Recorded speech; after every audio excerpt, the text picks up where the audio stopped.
अयोध्या पहुंचकर प्रातः दर्पण न्यूज के संवाददाता प्रवीण सिंह चंदेल ने जगत गुरु कल्पात्री महाराज जी से राम मंदिर को लेकर खास बातचीत की। देखिए हमारी इस खास रिपोर्ट में। महाराज जी, सबसे पहले अपना परिचय दीजिए। जो 500 साल वर्ष बाद ये राम मंदिर का भव्य निर्माण हुआ है, इस बारे में क्या कहना चाहिए? मैं जगत गुरु रामानुजाचार्य जी स्वामी करपात्री जी महाराज आज मैं हूँ अयोध्या में विराजमान हूँ और 500 साल तक हम लोगों ने प्रतीक्षा किया अयोध्या में राम जन्मभूमि की प्राण प्रतिष्ठा करने के लिए, लेकिन मुझे ये नहीं पता था कि बीजेपी के लोग प्राण प्रतिष्ठा करेंगे। एक दिन मैं बैठा था, मेरे दिमाग में आया कि राम जी बीजेपी के लोगों ने ही क्यों निर्धारित किया कि मेरी प्रतिष्ठा किए थे। तब मुझे बीजेपी की परिभाषा याद आई। तब मैंने सोचा कि बी मतलब होता है 22, जे मतलब होता है जनवरी और पी मतलब प्राण प्रतिष्ठा, यानी बीजेपी मतलब होता है 22 जनवरी को प्राण प्रतिष्ठा। तब मुझे लगा कि इसी बीजेपी कहते हैं। बीजेपी मतलब बी मतलब 22, जे मतलब जनवरी और पी मतलब प्राण प्रतिष्ठा, यानी 22 जनवरी को प्राण प्रतिष्ठा होगी, इसी का नाम बीजेपी है। ये तो बीजेपी के द्वारा ये प्राण प्रतिष्ठा कराया गया अयोध्या में भगवान श्री राम लला का। 500 साल तक हम लोगों ने लगभग 5 लाख लोगों ने हम लोगों ने शहादत दिया है यहाँ पर, और उसमें 92 से 90 की उस कार सेवा में जिसका मैं चश्मदीद गवाह हूँ, मैं रहा और मैंने उतना संघर्ष देखा है कि हमारे भाइयों के ऊपर गोलियाँ चलती थी, वो किसी की आवाज़ न लगा करके केवल राम की आवाज़ लगा करके गिर पड़ते थे, प्राण छूट जाता था। कोठारी बंधुओं को मेरे सामने जो है गोली लगी। कोठारी बंधु दोनों भाई जो है एक अलग कमरे में चले गए थे। एक मारने वाला जाके कहा कि मैं कार सेवक हूँ, तो शरद कोठारी बाहर निकला, कहा भैया लगता है कोई कार सेवक है, इनको दिया जाए। तो निकला, तो जब उसको खींच करके बाहर उन्होंने सीने में गोली मार दिया। छोटा भाई निकला, उसके भी सीने में गोली मार दिया। रामचंद्र परमहंस जो वहाँ दौड़ते दौड़ते आए, कहें करपात्री मेरा राम लक्ष्मण चला गया है।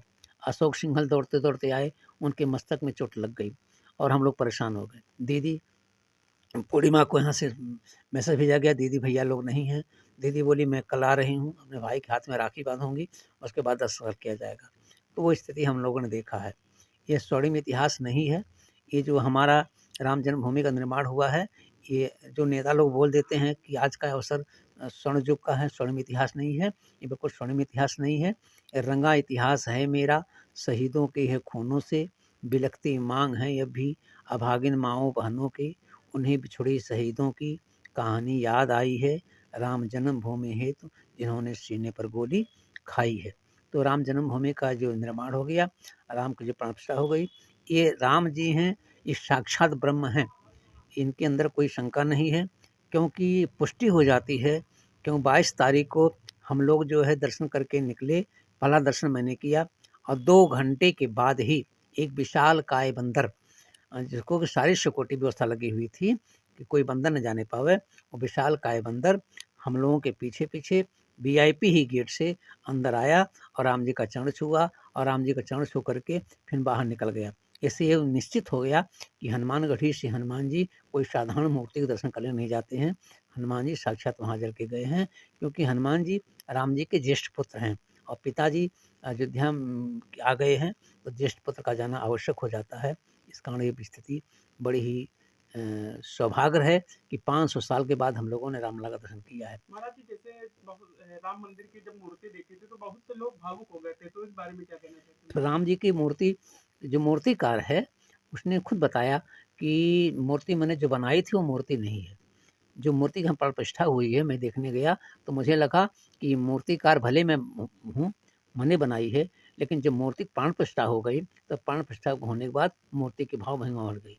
आज भी आप राम जी को देखोगे तो राम जी की आंखों में अश्रुधारा निकलेगी, भावुकता में रहेंगे, क्योंकि राम जी एक प्रश्न पूछ रहे हैं जिसका जवाब न जोगी दे पा रहे हैं, न मोदी दे पा रहे हैं, न हम दे पा रहे हैं, न साधु संत महादेव दे रहे हैं। राम जी ने शायद नरेंद्र मोदी से प्रश्न पूछे होंगे कि मेरी प्राण प्रतिष्ठा हो गई अयोध्या में, हमारे पिता महाराज दशरथ मिल गए, अब मेरा भरत मिल गया, मेरा लक्ष्मण मिल गया, मेरा शत्रुघ्न मिल गया, अम्बा कौशल्या कैकेयी सुमित्रा मिल गई, अयोध्या के वासी मिले, लेकिन नरेंद्र मोदी एक बात मुझसे बताइए, वो मेरे बच्चे कहाँ हैं जो मेरे लिए शहीद हो गए थे?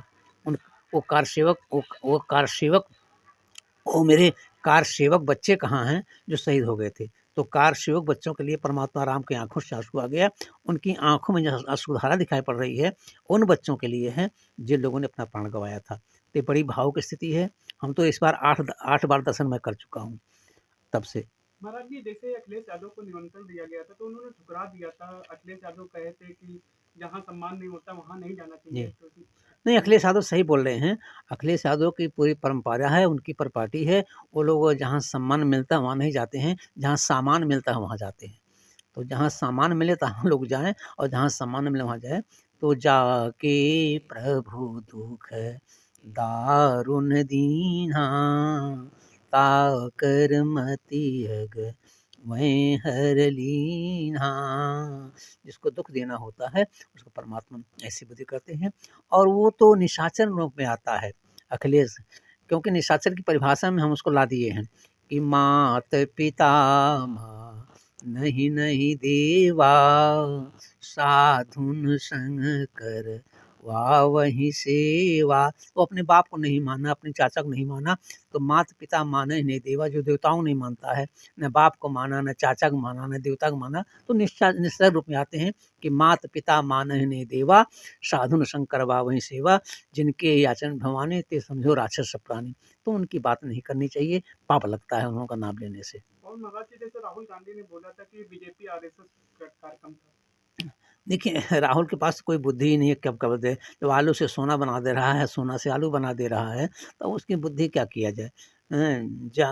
जिसकी राहुल तो बिल्कुल बुद्धि उसके पास है ही नहीं है, वो बुद्धिहीन व्यक्ति है। तो जो बुद्धिहीन व्यक्ति है उसके विषय में बहुत बातें करना उचित नहीं, मैं नहीं समझता। देखिए, स्वामी प्रसाद मौर्य जब तक भाजपा में थे तो राम बड़े प्रिय थे, और जो सपा में चले आए तो राम कम प्रिय हो गए। अब सपा को भी छोड़ करके दूसरी पार्टी बना दिया। तो इन लोगों के अंदर वही स्वार्थ की भावना